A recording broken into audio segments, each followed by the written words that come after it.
So, one of the questions which I want to ask you, just as someone who wants to start a business himself, especially down the line, is what was the first business that you invested in or started up yourself, and what kind of learning did you, good or bad, what kind of learning did you take from that? First business. Well, folks, what is happening? Welcome back to Mentality Monsters, and today we have businessman Gary Doherty on. Gary, thank you very much for coming on, pal. My pleasure, man. Good to be here. Appreciate it. It's been a long time coming as well. Yeah, We've been talked about it for a while. We have, with me being away and then finally back. We finally got it sorted out. I'm glad to get you on now because I do know you're heading away to New York here. That's right, Friday. Friday. Yeah. How do you feel about that? Is that a bit of downtime or business? No, total downtime. Total downtime, be no business. Well, there will be business from my phone. Yeah. You know, my phone is my business. So there will be business from the phone, particularly at the end of the month. I go away on the 30th, 29th. And then at the end of the month and the start of the month is usually when I finish things with clients and start things with clients. So I'll be busy for a couple of days just randomly on my phone. But no, it's family. We were there last year and then this year. Unreal. And do you have a big family yourself? Well, I've 3 children, and I have 2 grandsons, and we all live together. Unreal. 7 of us. So chaos or organized chaos. Organized chaos. So, no, man, we wouldn't have it any other way. You know, it's like, you know, the way society tells you now. You know, I have a daughter there. It's 28, right? And society tells you, you know, when you have children, you should be out and you should be on your own and living. You know, but she's single. Why would you? 100%. Do you know what I mean? Why would you? Yeah. Society but tells you should, and you have to. You know, why would you not be with supportive parents or, you know, the extended family and you have just 2 brothers there can help her, and so no, it's just especially with cost of living nowadays as well. That's like mad. Especially if you've got 2 kids, like at the best of times, if you've got a partner, it's a struggle. Yeah. And especially if you're like a single parent and you've got that there's support there. And Yeah. I would say again, like from knowing you the last while, and we got like introduced there in August was like personally properly, and you're a very good guy. Like I would say you're one of the like good guys, a genuine guy. And if you've got that support there, no, I mean, why not use it? I think that's it. I always tell her that, you know, and she'd be like to me, you know, I maybe should have done this and done that. You know, timing for everything in life. Yeah. Whenever if the time's ready and if the time's right and she's ready, do it. And if it never comes, it doesn't have to. You know. But it'll probably come when she meets somebody. Yeah. You know, I'm a firm believer that everything does happen for a reason, and where you are, timing for everything, even in my own life. You know? So, 2 dairymen in the space of 2 weeks. Paddy McLean's on. Lucky there. Lucky man. So, bro, if you could just bring me back to the very start, where you come from, the type of family you come from, and just like what you were like as a young person. I'm 48 years age. I was born in Derry. My mother and father, both Catholic. My father was born. My father's family were from a very Protestant area, Nelson Drive, in Derry, which is in the waterside, and they were one of the few Catholic families in that growing up, because they lived there before the Troubles. My granny and granddad, and then the Troubles, but they were the only Catholic family in it, but everybody just knew them and they were like, you know, they're okay. They're grand. You know what I mean? And then the army moved in and there was an army camp in it and all the rest of it. So I was in and out of that. I was in and out of there as a child, you know, like every week, twice a week. So I've seen all that there, and that's where my father was from. My mother's from Strathfoyle, which is just an age of Derry, maybe 2-3 miles out of the city. And she was from there, which is a predominant Catholic area. So they met, they got married. I was the firstborn. I lived in the waterside for maybe 6 months, moved into Strathfoyle to my mum's home place. I was there till I was about 6, 7. And the Troubles were in full throw then. I was 76 to 82. I lived there, and the Troubles were in full throw. And I think there was a Republican element there in Strathfoyle at that particular time. And my mother and father aren't like that. If you know what I mean, they're not that way minded. They don't have strong views either way in things. They didn't want to bring up a family in that area at that time, because God knows what way I would turn out, or the family would turn out. So they moved to Limavady, which is like a market town, a country town, quiet. which is about 20, 25 minutes, 30 minutes down the road. And that's where I grew up. That's where you grew And up. that's where I met my wife and all the rest of it. And Is she from there? she's from Is it- Limavady. Yeah. And my children are all from Limavady. And my two grandsons are both, everybody's from Limavady. So people ask me, where am I from, you know. Where would you say you're from? I'm Derry. Derry. Derry. My heart is and affection is for Derry. Yeah. Fond of Limavady, but my heart, and you know, even my father doesn't really bother with Derry anymore. He's Limavady. He goes up to visit his brothers and stuff now and again. But I seem to be the one that's more fond of Derry. You know, season ticket holder, Derry City, up and down the Derry Road. My son works up there. My son, you know, is very fond of Derry too. So I don't know what it is. I think it's the people. Yeah. I'd say like I do love Derry. Like I love going out in Derry, especially like I was saying to Paddy about that Waterloo Street and just the bars, the live music, and I think what really surprised me was even going and speaking to the bar staff, how talkative they were to you, and they're very, very nice. Where in Belfast you don't really get that. I think. Do you not? No, I don't think so. I think that Derry's famous for hospitality. Yeah, they are famous. They are famous for that. Good. You know, we're famous. I don't know if famous is the right word, but they're well known for tourists being welcomed in Derry and all the rest of it. So I think they are very friendly people, hospitality wise. Yeah. Like, I'm not saying everybody's like that in every house and every sprawling estate or at the matches or anything and stuff like that. But in hospitality wise, Derry would be very warm and friendly. What do you think about Derry now, like compared to what it was? Do you think it is a thriving place? I think it's a thriving place. There's still so much to do. You know, you know, see, when I look back, every Sunday in life, when I was away, we went to visit my granny and granda, right, who were alive then. Obviously, they lived in Nelson Drive. Then my granda died, and my granny, she moved over to the city side. John Hume, the big politician guy, he was a friend of the family, and he got my granny a house in the Brandywell. Oh, nice. And then she moved into the city centre near Foylside, just a wee steep street off at Bridge Street. But John Hume got my granny a house over there when it was hard to get a house, and like I remember going up there, man, in the troubles. My father was driving like a wee Mini. We had a wee Mini, this wee blue Mini, and the army were out in the streets and they were pointing the guns in the car and they were getting everybody out of the car and they were checking under the car and they were checking in your boot. This was normal. Yeah. And as a wee, you didn't blink an eye to that, you know. Do you think that there is... You didn't blink an eye, that was normal. Like, when you look back on it now, it's like it's not normal. No, it's insane. It's not... It's insane. Would I say insane? It just...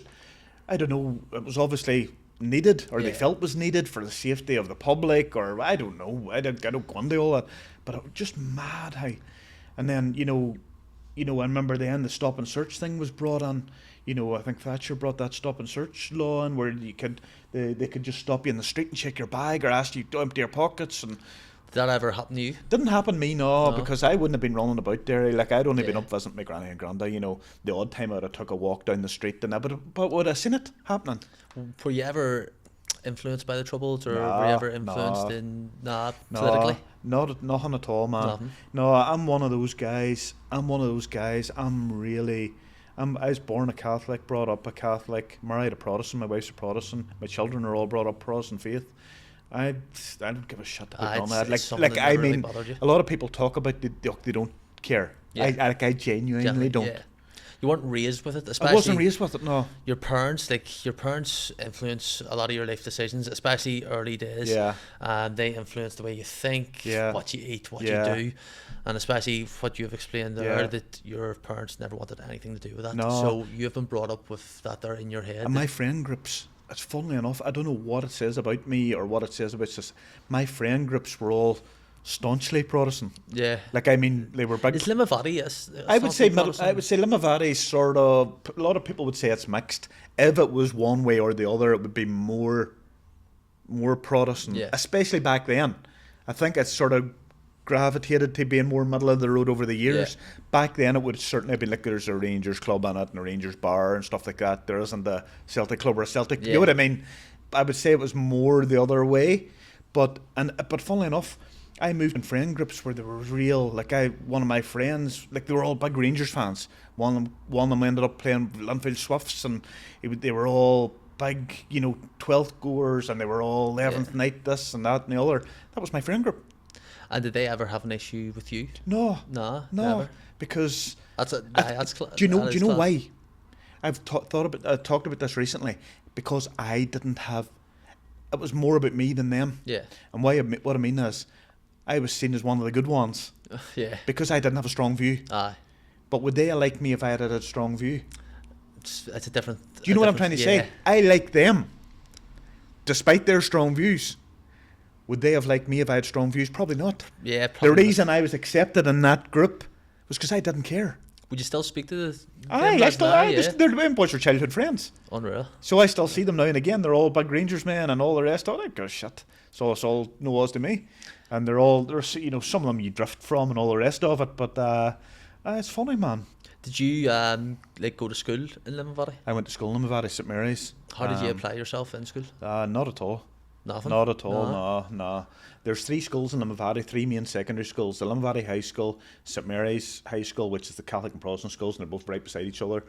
They're actually, it's the only two, they're the first 2 schools in Northern Ireland that actually work together from each side of the divide, if you want to call it. And then there's the grammar school. Do you know why I didn't work hard at school? Lack of belief. Lack of belief? I had no belief in myself. Self-esteem down here, no belief, no confidence. But nobody would have known that. I would have been reasonably popular. Yeah. You know. Would that have been a thing back then? Like, would everyone have felt like that? Or like a lack of belief? Possibly. Because of the situation that you're living in. You're basically living in a war zone. I think it would be hard to express yourself, or... But the thing is, Limavady wasn't really like that. There was no bother in Limavady. It was away from everything. It was away. Limavady wasn't Derry or Belfast. Limavady, I didn't see not really much. There was 2 or 3 things happened in my time in Limavady. There was a bomb in one of the outside a policeman or woman's house in one of the states. There was, I think, a policeman might have been shot away back in the day. It was actually one of my friend's grandfathers, and there was a bomb in Ballykilly. That was the only 3 things that happened, like in 20 odd. Limavady, you were sort of not a blip. And then there was Grey Steel, obviously, and and whatever else. If I'm missing anything, forgive me. But we were sort of oblivious from the troubles, if you want to call it.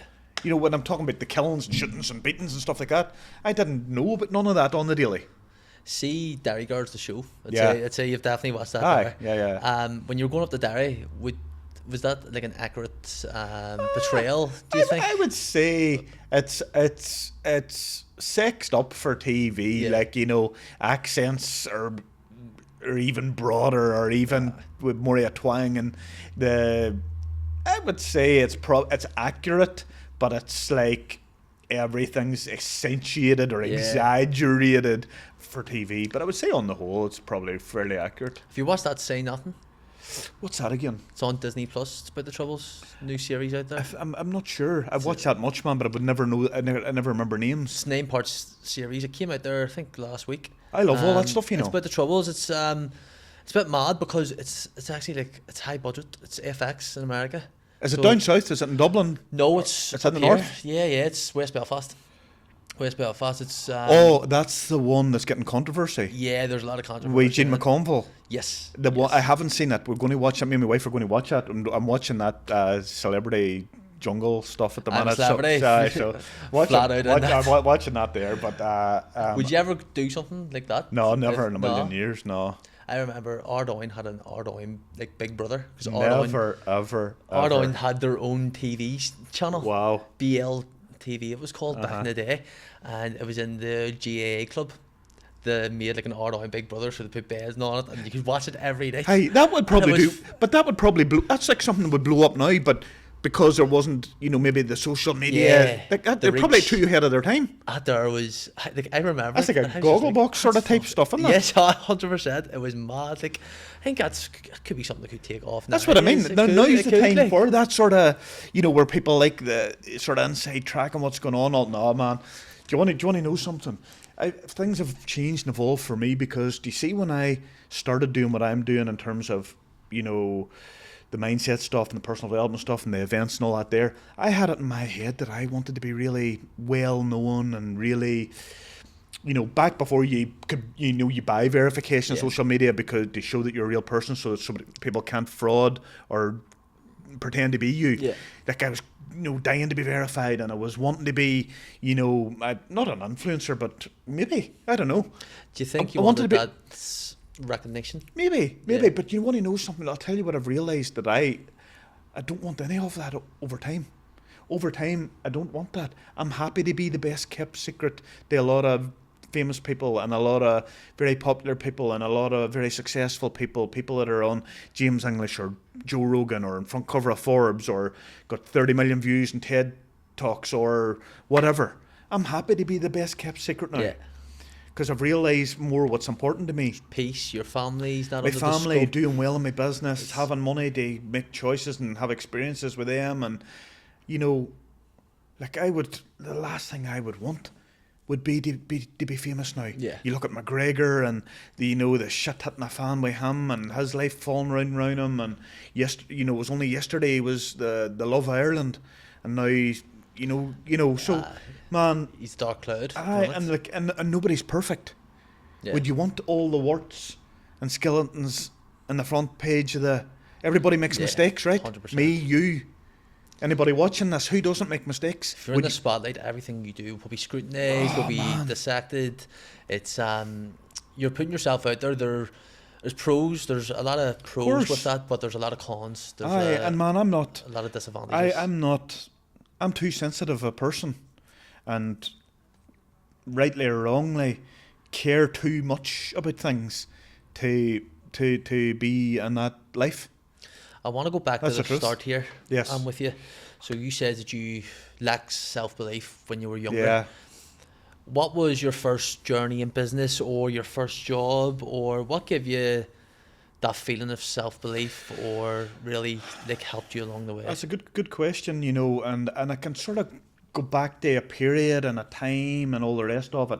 I'll tell you the biggest thing for me that changed me, that honestly, and maybe it was in me anyway, but I needed it to be ignited or I needed it to be encouraged out or whatever. I don't know. And I think it was in my day on earth was my children being born, believe it or not. And so when my children, my first one was born, I had this awakening in me where a sense of responsibility, it really genuinely changed me. In the moment, even I remember the day, and I remember. You must have been young. Were you young? I fucking don't know what age it was. I was young. Yeah. 48, 28, so I was about 20. Okay. And I had it in my head. I remember thinking, right, I need to make the most of life. I need to be earning. I need to fulfill my potential. I need to be my best. Didn't know what that was. Didn't know who it was. Didn't know how to do it. I just knew I had to. That's what I had in my head. I knew I had to. So that was the first thing.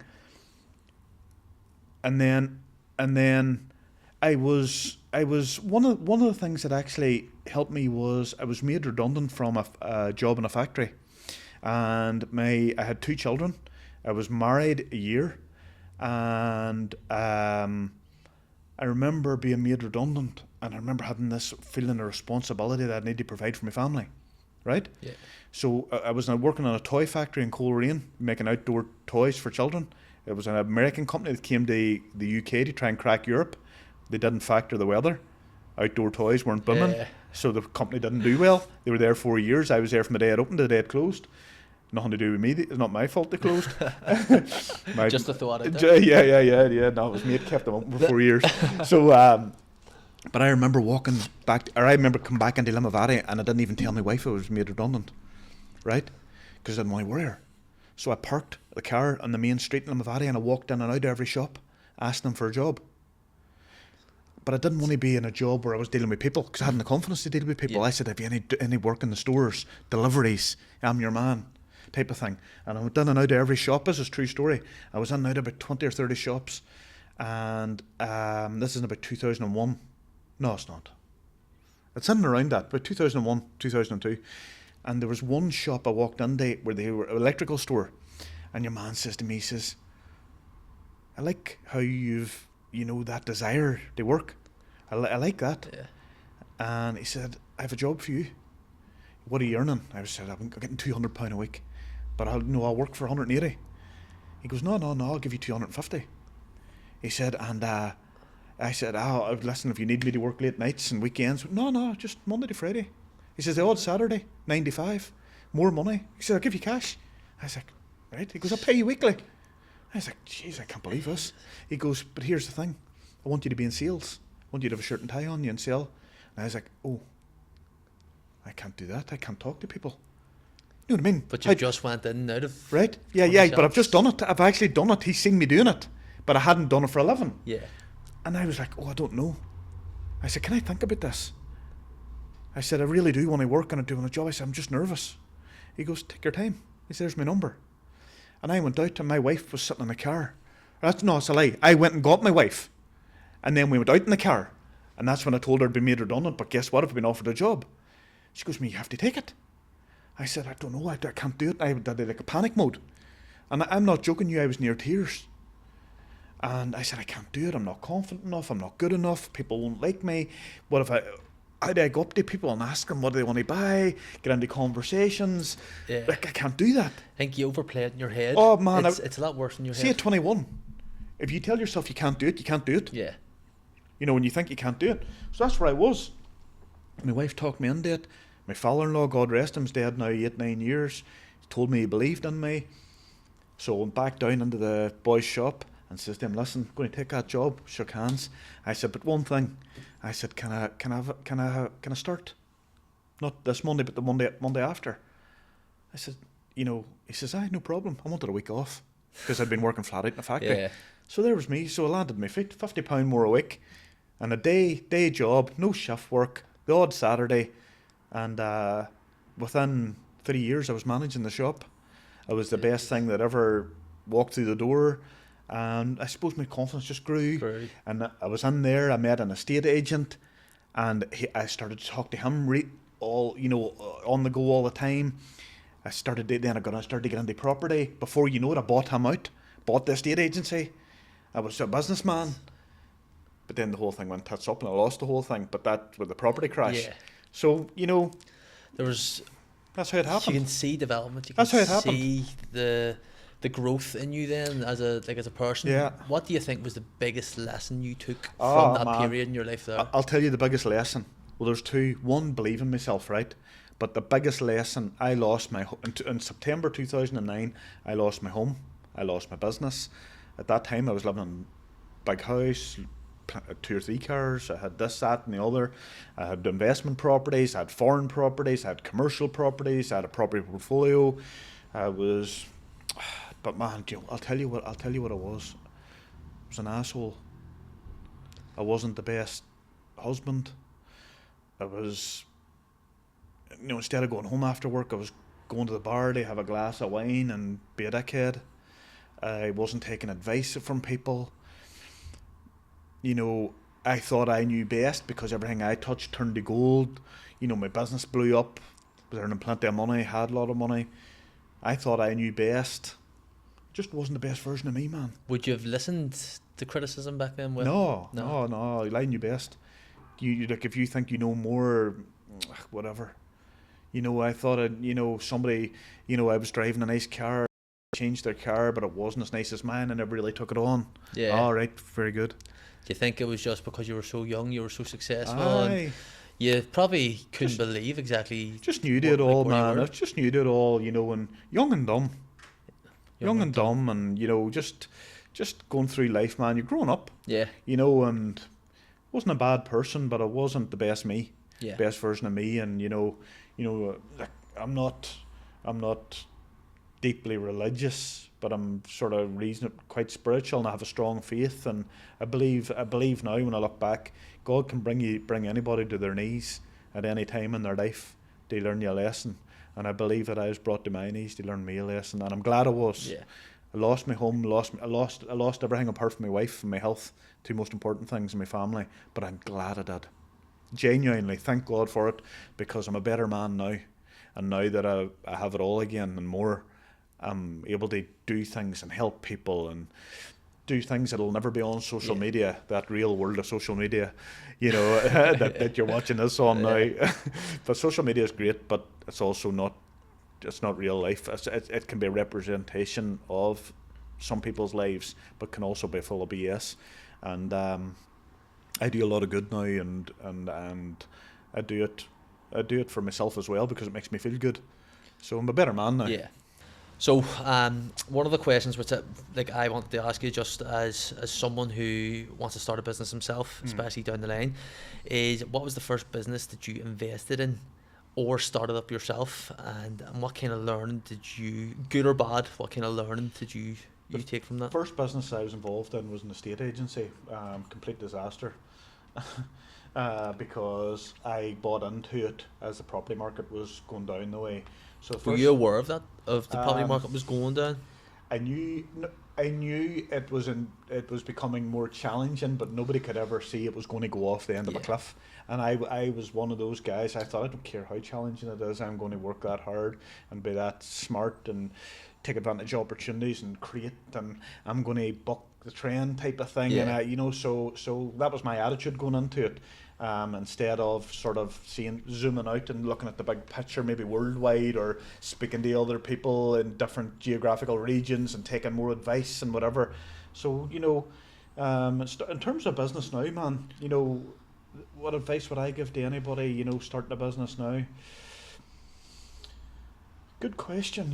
What I would say to anybody now is and it's the same thing people have been saying for 10, 20 years, but not enough people are doing it. Get online. Try and come up with a digital product and service that doesn't require solely bricks and mortar and stock and practical things that you need to touch and feel.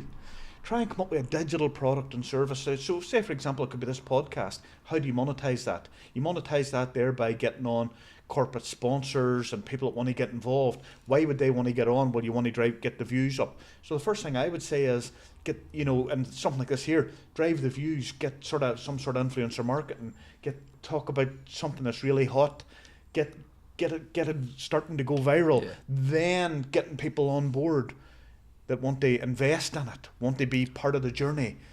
Talk to like-minded people, get people that are emotionally attached to your mission and vision, the right people. Do you know what I mean? Yeah, 100%. And get people to get involved. And do you want to know something? Sometimes you can meet one person. It's happened to me in my life. You can meet one person that is very philanthropic, that wants to get behind you, that believes in you, that'll fly you to the States, that'll get you a meeting with Joe Rogan, and then before you know it, that's fuck, I blew up. Yeah. Do you know what I mean? And Did that you can have happen. that type of person in your life? I've met people in my life who have invested in me, who have believed in me, who have supported me, and it's helped take me through the levels in life. Yes. What would be the most influential piece of advice that you have ever received? Fuck, there's been so much, man. But I'll tell you one of the things that stuck with me over the last 24 months, and I haven't always done it, but I do try to do it. And it's I like to over deliver for people, not under promise, but over deliver for people. Don't over promise and try and over deliver, because you're setting yourself for a pitfall. But when I promise something, I like to go the extra mile for people, because people appreciate that, and then before you know it, that snowballs on. But in terms of life advice that actually goes into business, I like to try and do the right thing even when nobody's watching and looking. Yeah. Does that make sense? Because that is the person that you actually are. It's not the person that you're trying to. That's your character, not your reputation. That's who you are. Yeah. And I learnt that from a very successful man in Rhode Island and Providence, a guy called John Tarantino, who spoke at my last event. And he's somebody that believes in me and believed in me. One of those people I'm talking about in life. And he's a fabulous human being, and he's 69 years of age, very successful, massively successful. And I met him through a venture, and he believes in me and has done, and he's one of the people that's helped me grow to the next level. And he said to me, Gary, do the right thing even when no one's watching. And I'm going to share something with you, like you might think it's a real stupid thing, but it's not a stupid thing. Yeah. How you do anything is how you do everything. I was walking to the car the other day.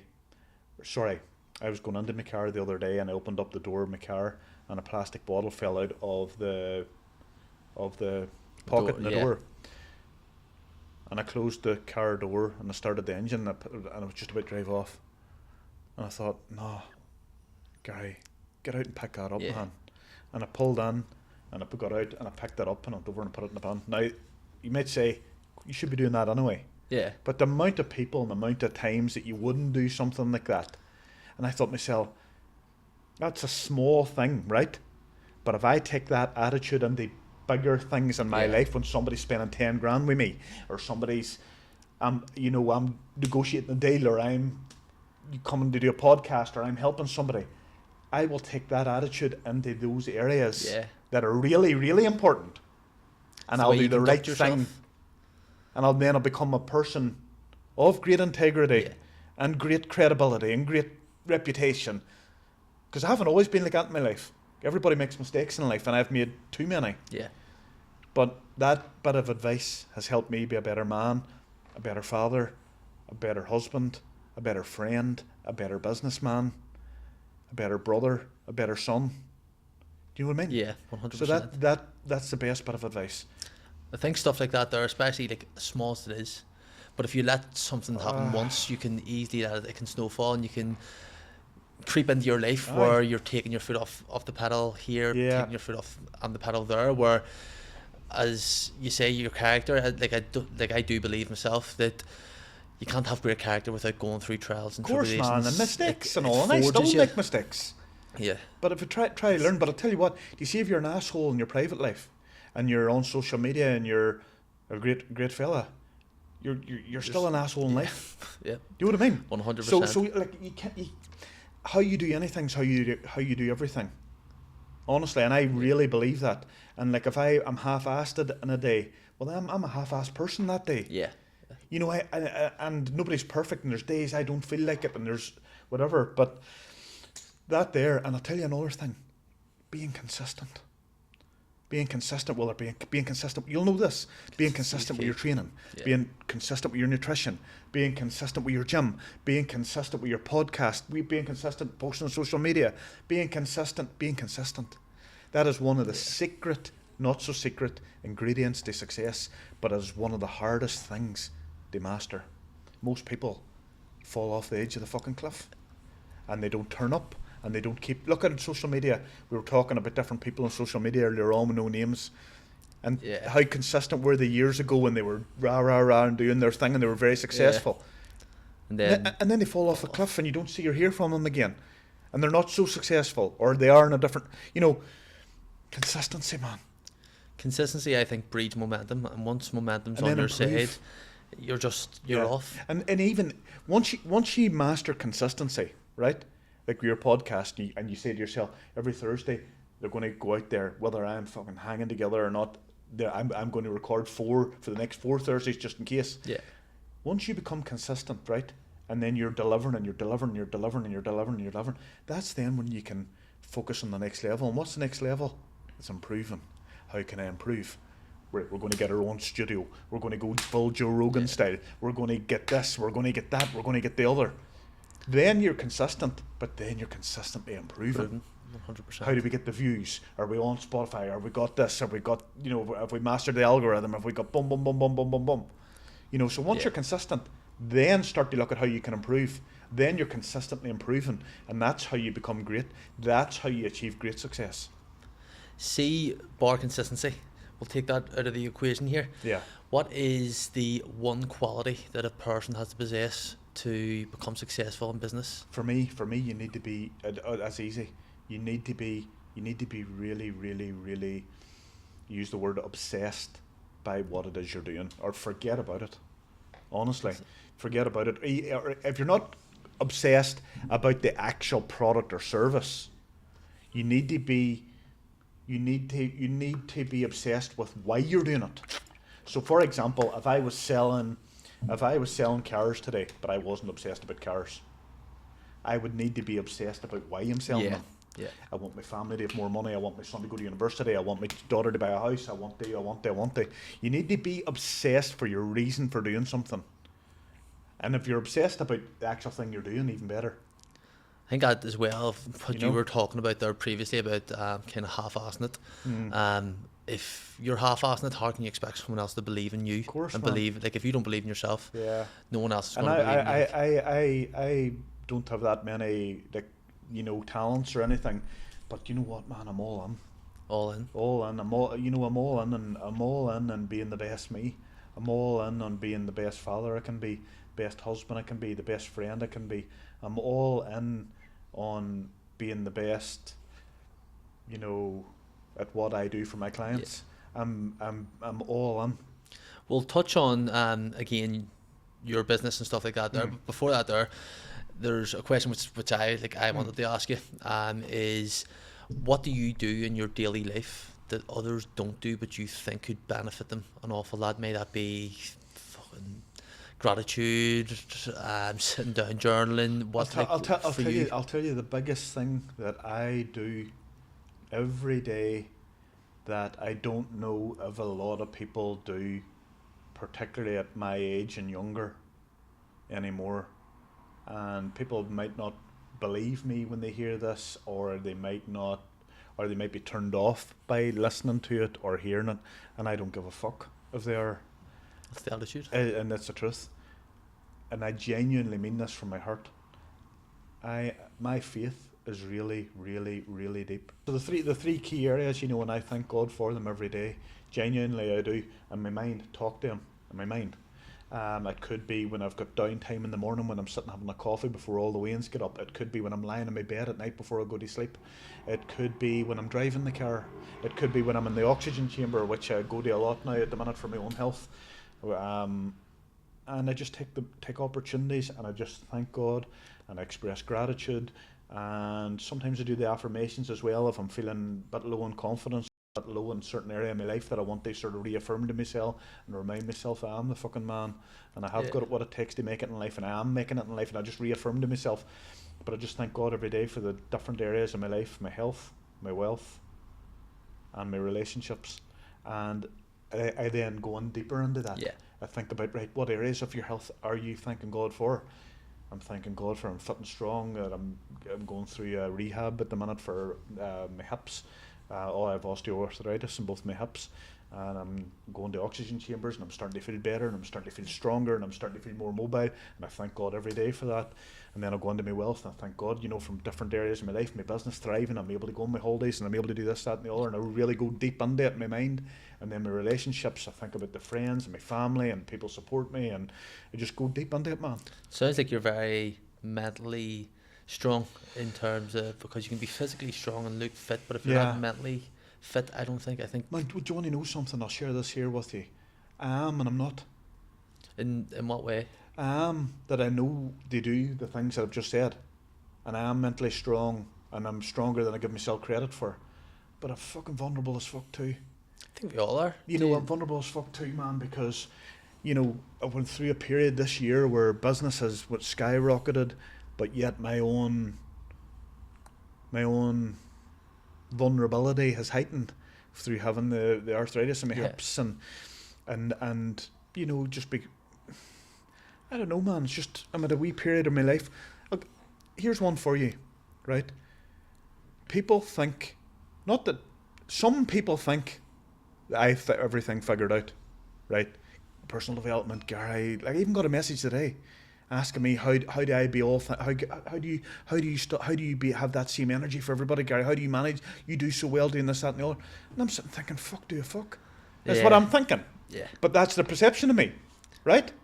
They were asking my advice on this here. How do you have the same energy? How do you manage all that for turn up and show up for so many people and be so amazing at what you're doing? I'm like, do a fuck. I'm sitting. I was listening to a song on the way from Derry to Belfast today, and it fucking made me emotional sitting driving the car because I started to feel very vulnerable about a certain area of my life. I'm thinking I don't have it all figured out, and this is what I want to share. And this is really important, by the way. Put this out in one of the reels that you do, please. I reached out myself, right? And I'm not going to say who it is because they're a great person, and I'm very fond of them. I reached out to somebody in the personal development world myself over the last 6 months, right? And they've got their own community and they're doing their own thing. And I reached out to them and I said, would that suit me? And they came back to me and said, I think that's you're too advanced.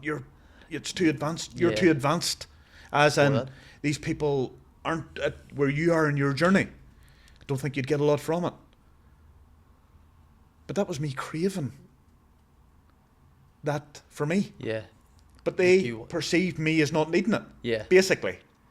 Without actually knowing your reasons why. I do fucking need it. And I'm sitting lonely as fuck in my entrepreneurial world because I'm a solopreneur. You know, sexy title. But and I'm sitting here craving. Is it a lonely something world? Myself? Sit right now. Do you feel lonely at times in that? All the time. Yeah. All the time. You could have, you know, 200 and 300 people coming to your event and everybody, you know, you could be the fucking loneliest person in the room, man. You know, entrepreneurship is a lonely journey. I feel very lonely in entrepreneurship. Very lonely. And I have a beautiful wife, I have a beautiful family, and I have clients that love me. I have clients, I have some like actually love me. We're friends for life. Yeah. But I still feel vulnerable and feel lonely and feel uncertain and feel like some anxiety, and I have all those feelings every day and twice on a Sunday. Where I have been doing well with is almost accepting that that's my life. I've almost accepted that level of, but I think to be successful, it nearly needs to be this way for me. Do you think it's like, if you spoke to other entrepreneurs about this, you know, in terms of do they feel the same? Do you think it's a worldwide feeling from entrepreneurs, or do you think that maybe you've got that in your head now that this is the way that it's going to be? It could both. Be different. I think I haven't talked that deeply to anybody about it. Yeah. Really, I haven't really said, do you want to know something? I'm fucking worried sick, or I'm stressed, I'm this, I'm that, I'm the other. I need some community myself. I want to be in a program. Who's there for me? Blah, blah, blah. And I haven't really. I suppose by reaching out to that person and asking them, but it was me doing that. Yeah. But I think a lot of entrepreneurs do. They do. A lot of entrepreneurs do feel lonely and vulnerable, and, you know, even people a lot more successful than I am, you know, do have those private worries, and they're on their own. I remember Sir Alex Ferguson, great Man United manager, and I'm a United fan. I bought his book. I know, sorry brother. Right, so I bought his book, and I remember him not, you know, and it's just something that resonated with me. Obviously, he's stratospheric successes and all the rest of it, but you can take motivation and inspiration and lessons from anybody. And I remember him in his book. I think it was his book. He said he used to leave his door open of his office, and he got that lonely sometimes in his office. He was hoping somebody was just going to come walking in to chat to him, but everybody was intimidated to him. Yeah, nobody would come in. But he was craving somebody coming in. Please come in. People used to walk past, and nobody would come in. And not that my life is at that level or anything even remotely like that. I'm not even suggesting that. But at my own level, that where I'm at, so I'm craving that. It's very interesting. Inclusivity, or that come on the our fold, or come to my event, and what about my program? I'm craving something. It's mad hearing the realities That's of the truth. Because from what I see on social media, to what you actually hear, because again, social media paints a picture of the person that you want to be. Mm-hmm. A lot of people, as we discussed before, there's a lot of people that aren't the person that they are on social media just because they want to portray themselves in a different light. But on social media, and I've like obviously I followed you now since the start of the year, and I see the stuff that you put up in the videos, like of yourself talking and stuff like that there. You would never have seen, like, I've thought this year in terms of like how you're feeling. But would you ever maybe think about, fuck here, maybe I should put in a program for entrepreneurs that they support each other? Or is it a different? But there's the thing again, man. Then that's me fucking doing it. As you, Do you know what 100%. I mean? That's why I've actually pulled back from that area. I used to run mastermind groups where I had all these entrepreneurs in it, and that was draining for me because everybody's there for me. But you just... Does that make sense? Yeah. Because I used to run them very successfully, by the way. I was earning $4 or $5 a month from them alone. Never mind other areas of business that I have. I was earning that from that, and one day I just pulled the plug from it. I say, I'm fucking doing this. Because people were there for me. Gary will lift me up. What's the motivation, right, Gary? What's it? And I'm like, fuck. Is it pressure? It's draining emotionally. I'm not a coach. I'm not a, mentor's a word you can throw about. I suppose I've a mentorship role for some people, I suppose, loosely, but it's more friendship than mentorship. Guidance But at guidance, times. as friends. But I'm not a coach. I'm too much of an empath that if you've got problems problems or challenges, I get that emotionally invested. They become mine. Yeah. And if you have 3 and 4 and 5 and 6 people, before you know it, you can't sleep at night worrying about your man and your woman and Overwhelming. I'm like, times. no, I can't do that. It's too much for me emotionally. I could be a coach. I have coached people. I've charged fortunes for coaching people before, for TED Talks and blah, blah, blah. And I can't do it. I don't want to do it. It's not where I get happiness from. It's not where I get fulfillment from. It's not where I get my joy from.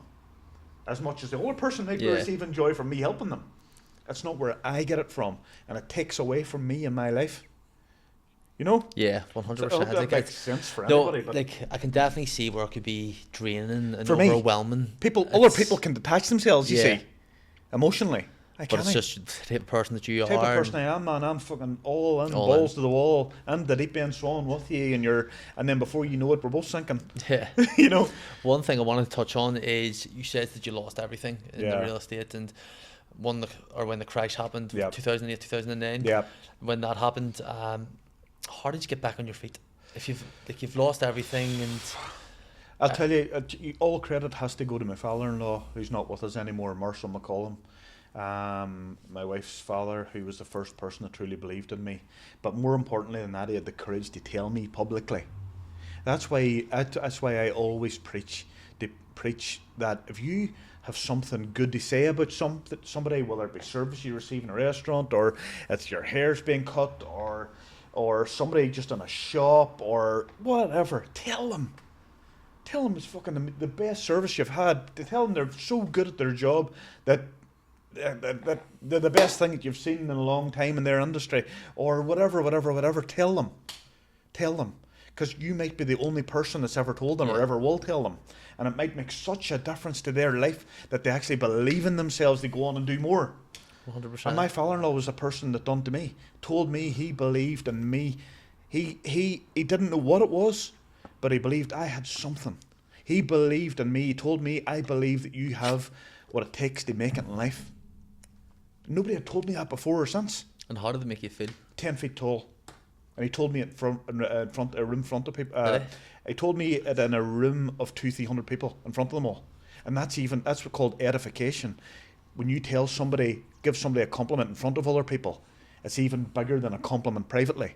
So if I tell you you're great at what you do, but I get on a mic at my event and point you out, say your man over there, this podcast, check me next year, you feel it elevates you higher. Yeah, 100%. It's called recognition. It's called edification, right? And there's a guy that's done a good talk on it. I'll send it to you, and he done that for me, and that just sent me on a fucking crusade, man.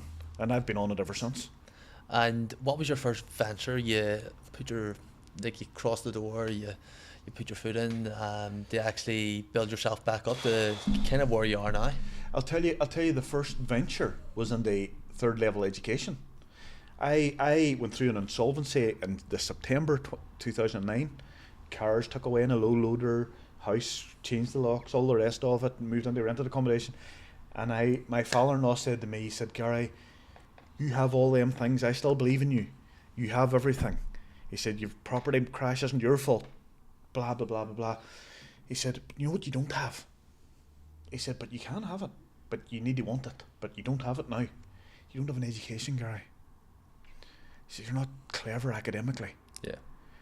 He said, education take you a long way in life. Knowledge, as long as you apply it. He said, why don't you get yourself educated? Why don't you take yourself out of work and get yourself so educated that you come back bigger, better, stronger, more confident, more assured? He said, it's not for everybody, but I think it's for you right now in your life. And I laughed at him. I said, you're mad. I said, I left school with 2 GCSEs. Not one of them was an academic subject. It was art and technology, art and woodwork. Not none of them academic. I said, you're mad. I said, you just can't walk into universities and do degrees. You have to have maths and English and blah, blah, blah, blah, blah, blah. He goes, think about it. And he knew how to work me. I'm the sort of guy, leave something with me to think about. and I'll think about it, and then I'll ring you next week. Mind that thing you were saying, Caine? You know, you were saying about that sponsorship for that podcast or that studio. You know, I go away and think about things and then come back to you. And he knew how to work me, and he planted that seed with me. And what I then done about a week later, I started to think, geez, that'd be a good idea. Imagine me with a degree. First person in my whole family ever had a degree. God, that'd make me feel good. Was that a motivation? It was a motivation, aye. I thought, my God, my dad would be proud of me. My father-in-law would be proud of me. I might even be proud of me. God, that'd be a good thing to do. So I went and started exploring. And before you know it, I have a prospectus posted out to me. No, people weren't fucking emailing them things out then. I got it sent out. Well, they were emailing, that's a lie. But they sent out physical copies too. So I got that sent out to me. I started then looking at grants to get into it, and I started to explore. Before you know it, man, 4 years later, I had a business degree. I had a certificate in teaching. I got a master's in business management. I went to the top of the university. I got a fucking scholarship. I was awarded a scholarship by Santander Bank, who were the main sponsor of the Masters. I was in London getting a special award from Jenson Button, the Formula 1 driver. He was the Santander ambassador of the bank. I was here, there, and I was fucking everywhere. And that was me going balls on deep again. That was me being obsessed. You know what I mean? Yeah. So that was 2014 now. I had every accolade under the sun. What age were you at this stage? 35. 35. So, I mean, it's... Mature student, university. What I want, like, people to watch this and take away is that you're never too old. No. Like, for uni, and because... And I'll tell you what, there still was a bit of ageism, but in the university. Not by the university, but... Students within... I'm going to say aye. It was like, I was the oldest one in the class. You know what I mean? That has its pros as well. I had a bit more wisdom, experience. I had more desire. I wanted to be there. They didn't even want to be there. I wanted to be there. I was the first person there and the last person to leave. Unreal. I wanted it. Where was it out of? I was in University of Ulster, Korean, for the business degree. And then I went to McGee in Derry for the certificate in teaching, which is the first year of a PGCE. I thought I was going to go into teaching and then decided that wasn't for me. And then I'd done the Masters in McGee. And I'm a University of Ulster, or Ulster University ambassador now. Unreal. And go on and talk to their people and stuff now. So it's mad. What was your first talk? The first time you addressed a group of, say, 100 people? Jesus, good question. I would say, what was the first talk I ever did? God, I can't even remember, man. Do you remember the feeling of it? I'll tell you, the first talk I ever did was hosting my own events. Talking as a host. You know, public speaking as a host. I held my own event. Is it more challenging as a host or as a guest?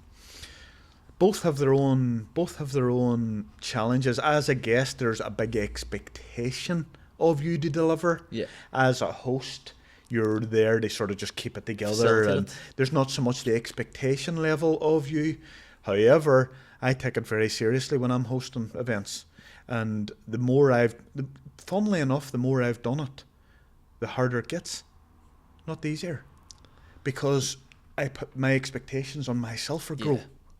When I started off, there was less expectations. So it's the first, you make a balls hit, you're winging it.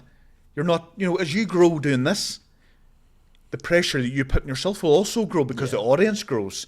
There's financials involved. The guests grow. Do you know what I mean? There's different pressures where now it's kind of a bit more free flowing. It's free flowing. Do my thing. I'll turn up. I'll do your thing. It's not the same. When there's stuff riding on it. Yeah. And then, but when we became a business and we were more successful and more well known, then it's almost the expectations I put myself grew. So it became harder me doing it, and still is. Usually I wouldn't start it this early, but I got a lot of questions for you. So and I don't know one of them, genuinely. I've done this a few times where I've put out Instagram just saying questions for the guest, and because I want to try to get through them all, just because I want to, if people are interacting and taking their time out of their way to actually write questions in, I want to be able to deliver on what I say as well. So one of the first questions is, how do you seize and identify new business opportunities? Do you say who they're from? Do you want to know who they're from? Go on ahead. Yeah. I'm interested. I'm interested. This is a good thing for your podcast. I actually think that's very interesting. But the Like a questions- community questions type Yeah, thing. I think that's it's- super interesting. I'm not joking, man. You don't have to tell me who the phone, doesn't matter. By the Nah, way. here I've got it up now, or should have it up now. And I genuinely don't know one of them. That there one was actually probably one of the favourite ones that like I got through and was like, fuck yeah, they got Jenny is a good question. So where is That's it? me throwing you curveball asking That you is because, just because I'm semi-interested myself. I've been, let's see. Yes, there it is there. I hope it's in the screenshot here. You're okay, don't Really? worry about it. But if you don't know, you don't know. Doesn't matter. Right, I'll look for it. Aye, you're grand. But Fair away. I know here it is, it is John MCM. So JOMMCM. She Oh, asked- yes. She has asked That's how do you, that's Joanne McMullen. Joanne McMullen. Thank you very much, Joanne. Yeah. Appreciate that. Amazing lady. So how do you identify and seize new business opportunities? Yeah, big shout, Joanne. Joanne is Joanne is somebody for you, Dave, on here. Joanne is like Networking always. Joanne's high level CEO of a tech company, or a chief people officer of a tech company in Dublin, but she's from Derry. She spoke at one of my events. Amazing human being. Big shout out, Joanne. Love her dearly. She's amazing. How I look for things that I'm interested in. You know, in terms of business interests, I'm interested in, my passion in life is helping other people. I love helping people because it makes me feel good, right? Maybe it's a people pleaser, maybe it's something deep in me where I want I get gratification from people telling me thank you. I don't know, it's more maybe it's a need for me to feel that love from other people and whatever. You know, well, it is that. And I get great satisfaction from helping other people. So when I'm looking for opportunities, I'm very interested in business opportunities, particularly, or philanthropy, or sponsorship, or charity work, or volunteering, or whatever, or giving my time, if it's helping other people. So I think find what really lights your boat. If you love helping other people, how can you help other people and it make you money? Yeah. You know what I mean? Whether that be investing in somebody's business, whether that be, you know, go. I also look at my own values. I don't like giving my time to a lot of things. I'm very, very, very, very uber analytical about what I give my time to. You know what I mean? I wasn't always like that. Like, I am not doing anything if it doesn't light the fire for me. I think it's harder to say no than it is to say yes to things as well. I'm not doing anything that I don't really want to do, right? And one of my values is not giving my time to things I don't really want to do. Even in business, I like to be a creator of opportunities and then find people to do things. Yeah. I don't like actually doing much myself. You're the brains behind it. Well, the craziness behind it. But I like creating opportunities and creating even work to do, but not doing it. Yeah. You are the brains behind it, and then you're just like You know what I mean? delegating it out. So I think you know, what are your values? What do you really value? Do you value time? Do you value money? Do you value, you know, what is it you actually? What are your values? And drill down into what your values are. Start looking at what opportunities align with your values. If it doesn't align with my values, I'm not doing it. I'm very interested in the well-being space at the minute, and I'm looking at opportunities in that space, whether it be, you know, flotation tanks, or whether it be CBD, or what, you know. So I'm following my values, and that's what takes me into. And I also look at what doesn't take away from my time. Yeah. I could go into a whole coaching space. We've touched on it earlier. I could charge fucking thousands to do coaching. But what does that do? It nails me to a time. Yeah. At 7 o'clock to 9 o'clock every Commitment. Wednesday, Thursday, Friday, you're on mode. I'm like, get to fuck. I don't want that $6,000 a month because I'm on them calls 8 hours a week. No. So that's how I know what's not for me. And then I think, what can I do that is for me? All right, okay, I can support people on this. I can get people into articles and podcasts. And that doesn't... That's part of my networking. I'm on social media, DM and James English, and I'm and I love doing that. So I follow what I love doing and what doesn't take up my time. Is it easy for you, now it's just a follow-on question for myself, is it easy for you to recognise potential? Can you notice potential in something before it kind of takes off, or A person or a business? a business? Not always, man. Not always. And I'm not that. I'm not a serial entrepreneur where I'm involved in different businesses. I actually want to be more. Like, I'm interested in. Like, I've got my son involved in my own business now, where he's helping me with things. My daughter helps me with it, so I've created time for myself by letting them do things. They manage social media and all that sort of stuff. I'm more interested in. I'll tell you a couple of things that I'm interested in. I'm interested in getting into a couple of things that don't necessarily need to make money. Would you ever do, like, start your own podcast? Time. Don't fucking Yeah, it takes out of it. I've done it before. I've had my own, where I had success mindset and empowerment show and all that. And I'll tell you what it was great for, which you've alluded to chatting to you. It's great for networking. Yeah. It's great for getting access. You meet some great people, and But what I would say to you is, what are you doing with that access? yeah, What are you doing with it? you have to channel it in the right You direction. need to do something with the access, otherwise all you're doing is collecting names in a phone book. Oh, I know him, and him, and him, and him. So what? Did they add any value to your life? No, not really. Well, then that was a total waste of time, by the way. Right? 100%. But sometimes you need to waste your time. They come across the 100th person. That's Yeah. not a waste of time. Yeah. Does that make sense? Yeah, like we were talking earlier, the right one will come along. Course. Someone who believes in you and Course. they can see maybe potential, or Yeah. or notice what you're trying to Yeah. do. I like things that don't take up a lot of my physical time, that are online, digital products and services, well-being space, emerging markets. There's just things that are... That's where it's at now. Things that are like coffee. I'm interested in coffee. I'm coffee brand, a coffee shop, online, this, that and the other, the well-being space, the flotation stuff, oxygen tanks. I'm interested in... And I let my All mind that. go there as well. Yeah. You know? So this here one is from Amy Doherty. So she has said, what are some of your daily habits? Daily habits. I'll give you 2 or 3. In the morning, this is one here. People wake up in the morning. What's the first thing that most people do? They look at their phone. Yeah. Okay, most people grab their phone, look at their phone somehow, some way, checking this, that, and the other.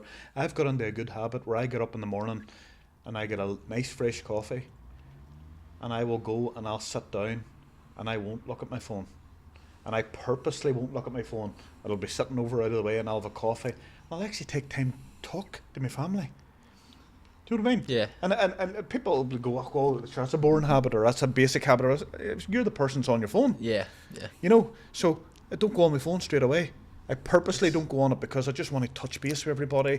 I don't want to go into the hustle and bustle straight on my phone, down a rabbit hole of emails, social media messages, posting, replying, queries, whatever.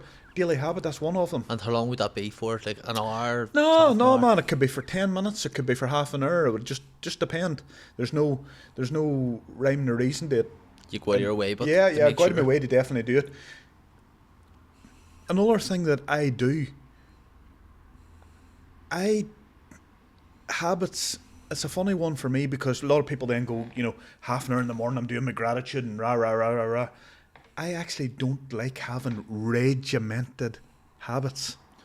So My just habit roll with it. is not to have the fucking habit. I like to be free. Yeah. I like to have freedom of thought, freedom of mind, freedom of action, freedom of choice, freedom to do whatever I want. So that's a habit. That's a habit I have, is not to have regimented habits. See, for me, that sounds just like I'm so structured in everything No, I but do. listen, I am too in some ways. Yeah. I used to have I have a gratitude journal. I used to 10 things I'm grateful for, 10 boom, boom, boom, boom, boom. Right then, I'll go on now and I'll check my email. But I actually hate having anything that restricts me mentally and my thought process. Yes, yeah. That I have to do this. I'm going to take a hot shower now, a cold water plunge in, that I'll never do. But I need to then go a walk, and I'm going to go to the gym then, and I'm going to write my gratitude, and I'm going to have... No. I go out of my way to make sure I don't have a list of things to do. You want to do it yourself for yourself, not be dictated. Freedom of to do thought. it. Yeah. That's a habit for me. I specific. That's one of the reasons I don't want to be a coach or an official mentor. I don't like having a schedule that I have to follow. So, you know, I express gratitude mentally. Or if I feel like writing it down, I'll get the book out. If I don't feel it like writing it down, I won't. I'll sit and I'll think about it. You'll do it your own way. So, you know, habits. I like praising my children. I go out of my way, I make sure I praise my children every day. I make sure I praise myself every day. I'll make sure I tell my wife how much I love her every day. I'll make sure something I do that's become a habit, I check in with other people. I like to check in with other people and ask them how they are. Send them a voice note. You done a post of that one day, and I really liked it. That's a habit of mine. Yeah. Anybody listening to this here that follows me, you know, will know that I do that. I'll check in with people. I checked in with 2 or 3 people on the way here today. Sent them a voice note that I hadn't heard from in a while. They hadn't heard from me in a while, but I just checked in with them. You know, I like to do that, and I go through a list, not a list of people, but I'll not check in with the same person in 1 week. Yeah. I'll maybe check in with 50 people over a week. That's unreal. And I do that. That's a good habit to get into. It is. You know, and I like to be on time for things. If you're not early, you're late. Yeah, I completely agree. See me rocking up in here at fucking 1 o'clock. You're late. I was here fucking. I know you had things to do, but you were on a podcast. Yeah. But I was here 20 to 1, quarter to 1. Yeah. You know, so I like to be on time for everything, even school runs early, collecting children early, going, you know, being places early. I just have just basic habits I have, nothing revolutionary. Yeah. I was like, see, I love being early. I'm always just I'm a freak about it, because man. of work. Just like always be early. Yeah. But see, my girlfriend, she goes with the flow. My wife felt like no that sense too. of urgency at all. It's just like, or these times where it says, yeah, we'll go out for dinner at 6. And I'm sitting there at 6:20, just sitting there like that. And you're not going out the road at 7:30, your head's away. You're sitting there going, what's the point? What's the point of it anymore? So this is from the Bear, Owen Mallon. Big shout out. So the Bear, how do you deal with mental fatigue? Keep the fire burning. Good question. I'll tell you how I deal with mental fatigue. And I had a message on WhatsApp today asking me the same thing from a friend. Honestly, asking me the exact same thing. I work in bursts. I got this tip from Joanne McMullen, actually, who was the first person that asked the question. And there's an actual name to it. But I work in sprints. So, for example, I'll say to myself, Monday, Tuesday, Wednesday, I am going to be working I'm going to go into my office at 10 a.m. I'm going to sit there to 1, and it's balls to the wall. I'm going to tackle the hardest tasks, and I'm going to go boom, boom, boom, boom, boom, boom, boom. And I'll do that relentlessly, right? Then, come the Friday, I might decide I'm doing nothing Friday and Saturday and take a mini holiday. Yeah. You know what I mean? And I might do nothing. I might even reply to clients. So you give yourself that breathing space? I give myself that breathing space. Now, I'm still flittering about on a phone, and I'm, you know, doing what I want. You can never really escape it. But ultimately, I'm doing what I want. Yeah. And that is mentally relaxing. Doing what you want, not doing what you have to. Yeah. You know, doing what you have to is different. There's a commitment. There's a stress. There's an energy exchange. It tires you. Yeah. Over definitely. time. But when you're doing what you want, it's less you know, you're doing it chilling. So I like to then take it, I zoom out, and you'll not see me posting on social media for a couple of days. You take that time to yourself. I'm just doing whatever and the fuck I relax. want. And that's me charging again. And then I'll go, right, well, I've let that wee bit pile up there, I need to go balls to the wall again. Yeah. So I work, I've said that a lot in this podcast. Balls to the wall. But I work in bursts. I work in sprints, and then I take a mini break. Unreal. And I'll do that every week. Unreal. Every week. There's so this is Alan Thomas Wallace. Yes. If you could write a billboard that would be seen all over the world, what would it say? I think that's a class question. And Alan's the boy that runs Inspiring Belfast. Is it? The Instagram page, Yeah. Inspiring Belfast, marketing agency. What would it say? If I could have a billboard, and what would it say? I would have it something about self-belief. I would have it about something, if you're reading this right now, you've got what it takes. You are what it fucking takes. Unreal. You know, you're not, Yeah. you just don't have what it takes. You are what it fucking takes. I think a lot of people do that to themselves. Oh, I would love to be this. I would, instead of saying I am this. I am. Those, and that's what got me I could this change far. it, like. That's what got me this far, telling myself that not just what I have, what it takes. Having what it takes isn't enough if you're not doing it. Yeah. Having what it takes isn't enough. It's like having the talent but not the obsession. Aye, no, you need to be what it takes. Embody it. Yeah. I would just remind people, you just don't have what it takes. You are it. You need to be balls to You the don't wall. have it. Yeah. You don't have it. You fucking are it. Yeah. I think that something along that line. That mindset shift. And saying I am instead of I would like to be. Yeah. You would is a like to big, be. big You'd thing. like to be. You would like to saying all that like all to be your life. something. You'd like to win the lotto. You'd like to be a marathoner. You'd like to be a boxer. You'd like to be. Forget about liking to be. Just be. Be. This question here is actually a good one. So this is inner balance _ Sonia. Yes, I was on her podcast, Sonia, and her She says, "What's a truth about yourself you once hid or denied, but embracing it has changed everything?" I think my vulnerability. Your vulnerability. Showing my vulnerability. I've showed it today with you. Yeah. Anybody that gets to know me knows I've got hang up about this, that and the other. Not a hang up, but just that I've dips in my own confidence, or I don't have it all figured out, or I want more personal development in my own life, or whatever. I think just the biggest thing, it's not a specific thing, it's everything. It's about me just having the courage to be myself. Unreal. Warts and all. Good, bad and ugly. That is what I now have the courage to be, that I never was when I was younger.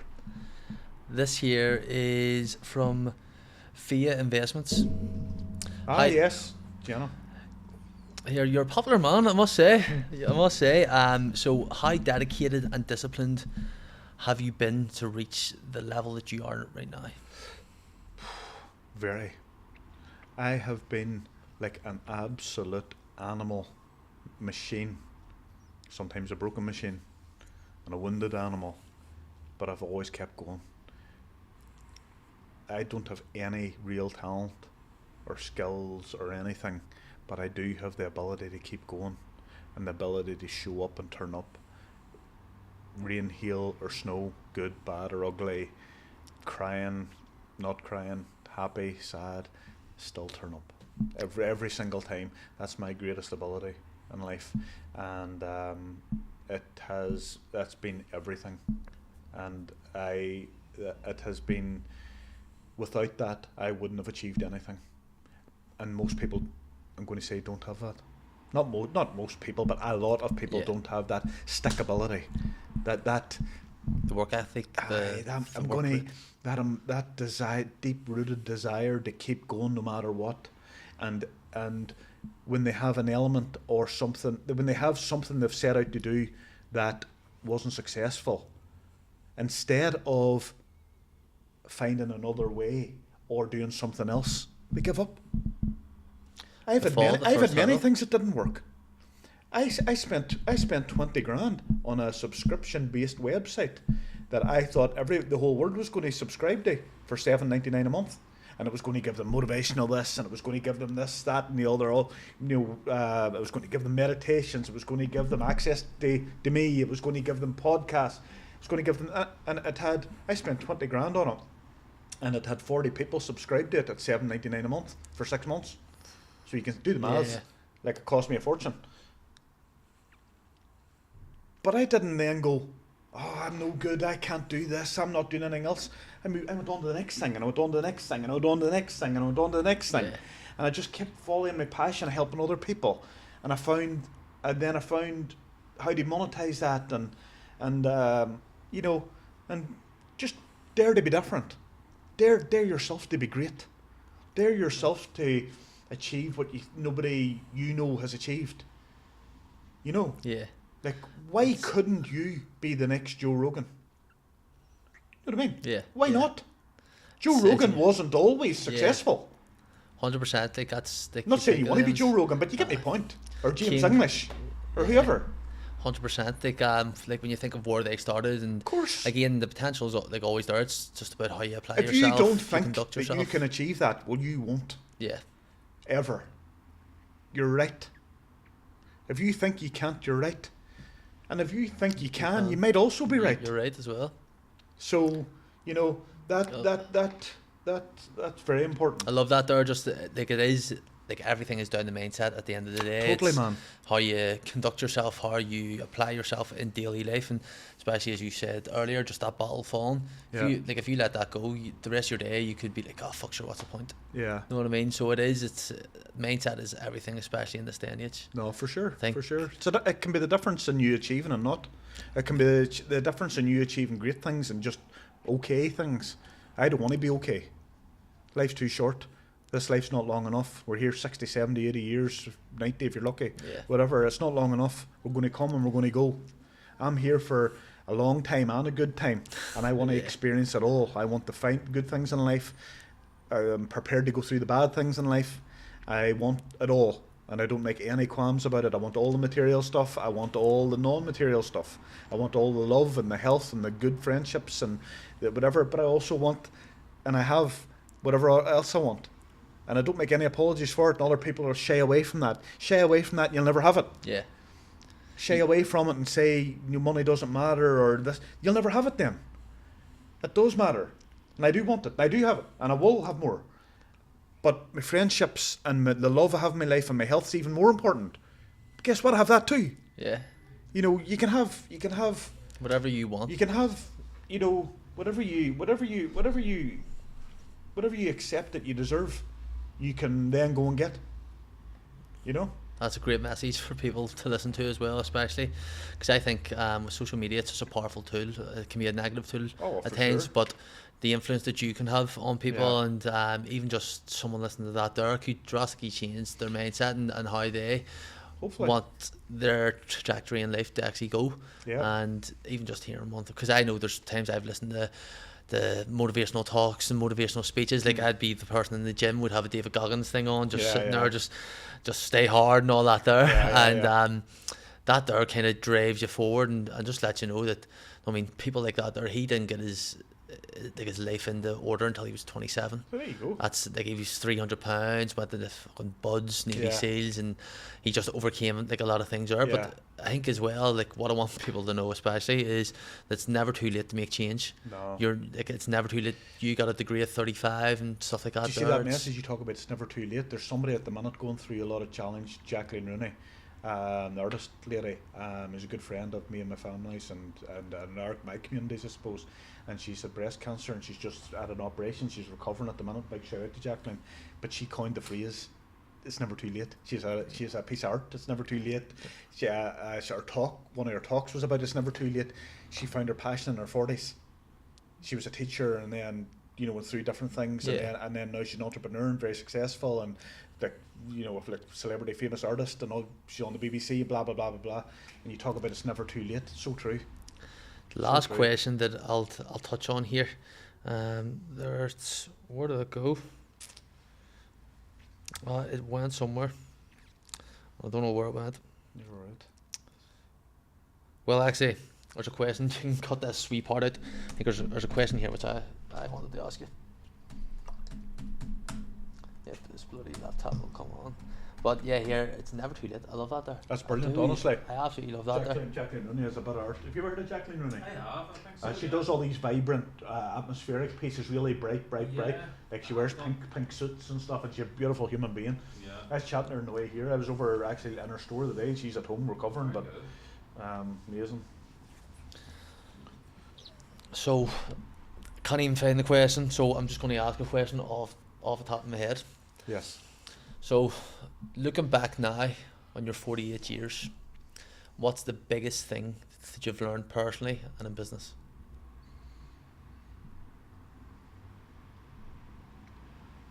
Biggest thing that I've learned personally in business is that going right into the core of who you are, just being a good person, being a loving person, being a kind person, those things will stand you well in your business life, in the relationships that you have, whether they be fruitful or not financially.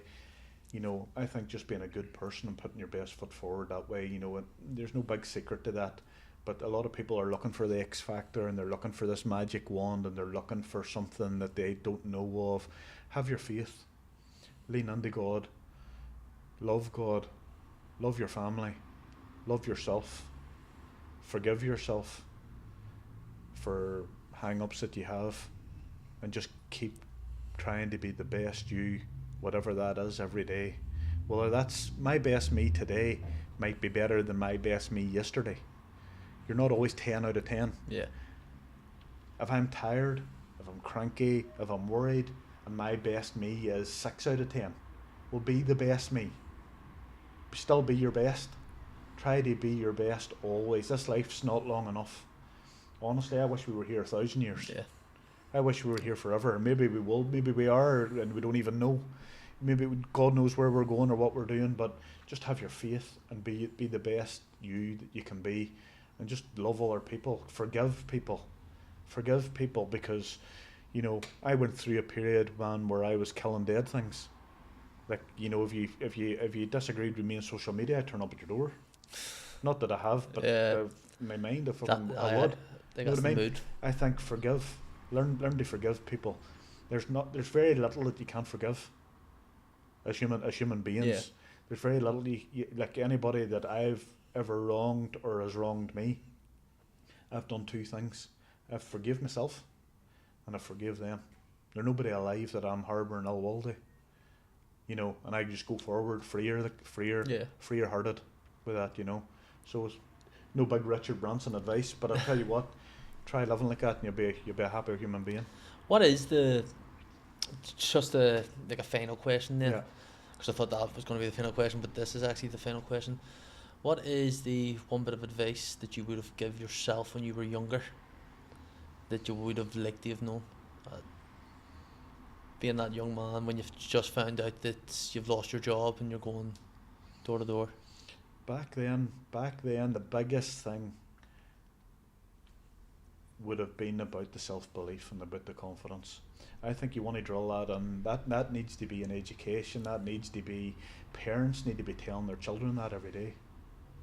Honestly, I don't know about you or anybody watching this here, but back in the day, you know, parents wouldn't have been overly emotionally intelligent where they're telling their children how much they love them, how much they believe in them, highlighting their qualities, telling them they're good enough, telling them they can make it in life, they have what it takes.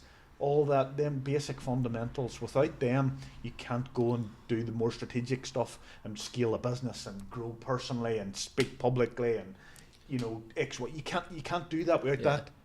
I think get them fundamentals right in your house, in your own home. You know, is that something you've always tried to implement in your parenting? I don't do it enough. But I'll tell you what, see, when I leave here today, I'm going to send a message to each of my children and tell them how much I love them, how much I believe in them. Unreal. Even before I see them, I'm going to do that. So that's me talking to me. Yeah. You know, I just think we need to do more about it. How about we try bigging each other up a wee bit more?